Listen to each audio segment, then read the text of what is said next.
Thank you so much for attending my presentation on the sad story of Meganium, and of course you have to look at its traits. The first thing that jumps out to you when you see Meganium stats is just how mediocre they are. Attacking stats in the 80s aren't even good for its debut generation, and while 100 defenses are fine, they're brought down by its mono grass typing. It doesn't even have that many good moves like other mons with stats like this. Though Meganium has a lot of stuff that seems usable at first glance, most of it is difficult for it to take advantage of. Meganium is not fast enough to sweep games, and not strong enough to put a major dent to something unboosted, making it struggle offensively. Its abilities don't help either. Overgrow is the classic starter ability, and predictably doesn't really help it as it doesn't often try to attack anyways, but Meganium's hidden ability in Leaf Guard is worse, protecting it from status and sun, which is completely irrelevant. Surprisingly, early gen Meganium was fine. Not great by any stretch of the word, but it had the tools to get stuff done. It has enough of a defensive profile to stick around, and with Synthesis and Leech Seed it could be a pain, but most of the grass types get these moves, so what sets it apart? Its unique access to dual screens really helps it support its team, something bolstered by aromatherapy. Other Meganium sets would run counter alongside Light Screen to help it take on physical threats. Even so, Meganium wasn't that good. It was UUBL in Gen 2 and UU in Gen 3, but fell off to never used in Gen 4. Well hey, NU isn't that bad,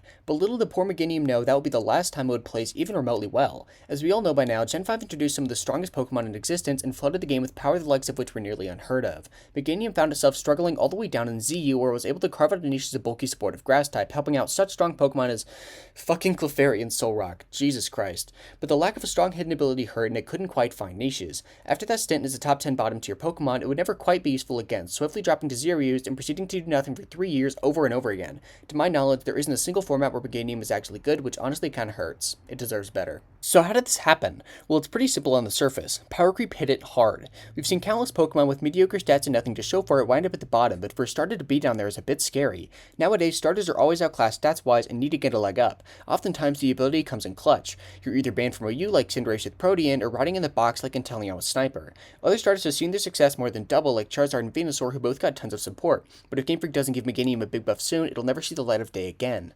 In conclusion, more and more Pokemon are finding themselves languishing in bottom tiers, and that's no coincidence. Pokemon's desire to ramp up the power levels making it difficult for old-timers to find niches. I hope this changes soon. Thank you so much for watching.